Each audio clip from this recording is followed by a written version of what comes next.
Hello，大家好，又係我招仔啊！今日繼續同大家捉招。捉招就係一個分享我個人足球投注嘅頻道啦。我會透過分析雙方嘅數據啦，例如往績啦、對賽啦、近況啦，仲有對比馬會同出邊各大博彩公司嘅盤口啊、賠率方面，從而作出最佳嘅選擇。分享之前呢，都再提醒各位啦，要年滿18歲先可以投注啦，同埋唔可以作出非法或者海外嘅投注。如果有沉迷賭博嘅問題，就快啲正視揾人幫手啦。分享之前，我哋又不妨睇返琴日嘅波飛啊。琴日就同大家分享咗一場世界盃外圍賽歐洲區賽事，白俄羅斯對丹麥。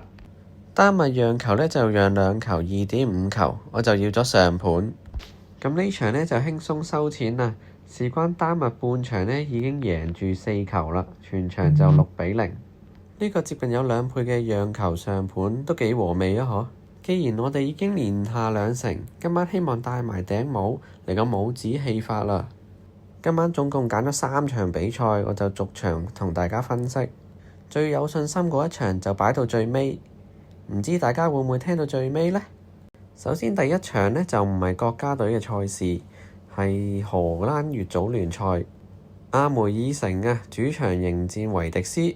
咁首先講咗我嘅選擇啦，我就揀咗入球大細最低嗰個中位數3球3.5球嘅大波啊。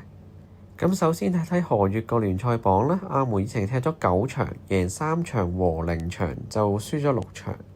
維迪斯排20位啦，踢咗7場，贏3場和1場，輸3場。其實維迪斯喺分數上面呢，就應該高分過呢個阿梅爾城嘅，不過佢哋被扣分之下，而家仲未係正數分數，所以排緊包尾。阿梅爾城贏波就有3場啦，咁有2場就喺主場攞到嘅。佢哋4場聯賽主場贏咗2場，輸咗2場，入到11球波都唔錯㗎。至於維迪斯作客表現又點樣呢？佢哋踢咗3場，勝和負各1場，得5球失7球。再細心睇下雙方今季嘅賽果啊！阿梅爾城可能你嘅焦點就係佢啲紅色圈圈，即係輸嘅賽果。但係我就留意到佢哋全場入球數字係幾高下嘅。綠色框框圈住嘅呢，就係佢哋全場總入球大過或者等於3嘅賽事啦。其實都佔咗大部分㗎啦。另外佢哋踢咗9場聯賽啦，其實只係試過1場半場雙方互無紀錄。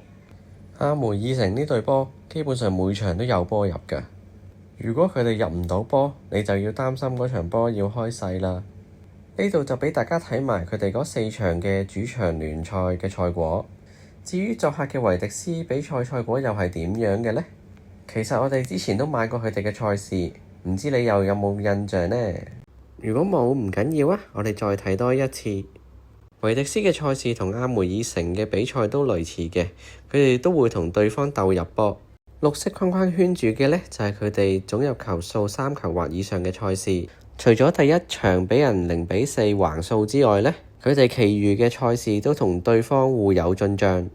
可以見到啊，佢哋嘅狀態已經翻晒嚟啦。呢度睇埋作客3場賽果啊！最近嗰2場都同對方各有攻守㗎，咁就睇埋各大博彩公司嘅賠率啦。入球中位數方面呢，初盤呢就係開3嘅，而家都仲係3，不過已經有熱咗嘅跡象啦。我就穩陣啲揀咗今場馬會最細嗰個中位數3球3.5球，希望衰衰地開3球都有半個盤穿埋餘下嗰2場波啊嘛。唔記得咗講頭場荷乙呢就2點15分開波啦，之後呢一場呢就係2點45分開波。講緊嘅就係一場世界盃外圍賽歐洲賽預選賽嘅賽事，德國主場對盧森堡啊。我今晚嘅選擇就係讓球主客和德國讓3球主勝。出邊各大博彩公司嘅讓球盤呢開緊讓3球3.5球，馬會呢就不設讓球盤。大細波方面呢，出邊各大博彩公司嘅中位數已經開到4球啦，而馬會最低嗰2格呢，就開緊3.5球、3.5球、4球。雙方嘅對賽往績就冇咩好睇㗎啦，因為講緊係2006年嘅一場友誼賽啊，德國就大數7-0，嗰陣係高魯斯同普杜斯基嘅年代，而家全部人都已經唔一樣啦，所以參考價值根本就唔大。咁點解我會揀德國呢？佢哋近年嘅比賽好似相對失色，睇下個榜，佢哋踢咗2場，一贏一輸，得3球失3球。好似一啲班霸嘅味道都冇喎。佢哋第一場作客斯洛伐克，無論半場定係全場都輸晒，一球都入唔到之下輸0-2。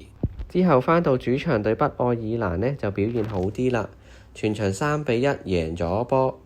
咁今場作客嘅盧森堡呢，佢哋對上2場主場賽事呢都輸波啊，1-3輸俾北愛爾蘭，0-1就輸咗俾斯洛伐克。今晚就冇咗主場之利，要作客去到德國踢比賽啦。唔知情況會唔會更加差呢？德國現時嘅前鋒呢，就係由史特加轉咗去紐卡素嘅和達美迪啊。其實和達美迪球會嘅數據係好好㗎，聯賽4場入咗3球，歐聯踢咗2場都入咗1球嘅，所以佢嘅狀態其實都幾好。相信今晚如果有供應俾佢呢，佢都可以將個波擺入龍門入邊啦。德國講到負責前線嘅傳送同埋供應，當然就要提今季由利華古遜轉會到利物浦嘅中場域斯啦。不過今季域斯球會級嘅數據呢就比較差啦。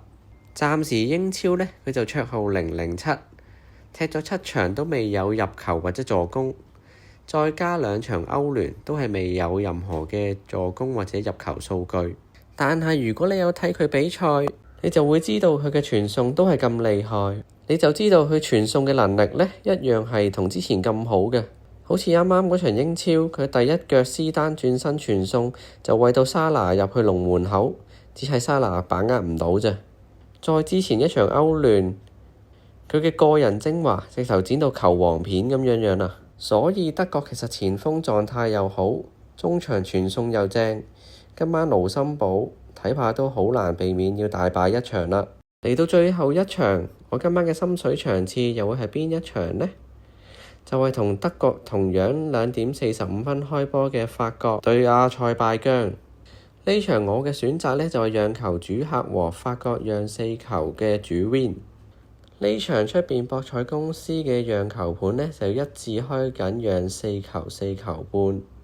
法國上盤呢，就稍為有啲低水嘅。至於大細波中位數呢，就5球，賠率就大概1.9至2。而馬會最細個檔入球中位數呢，就係4.5球，第2檔就係4.5球5球。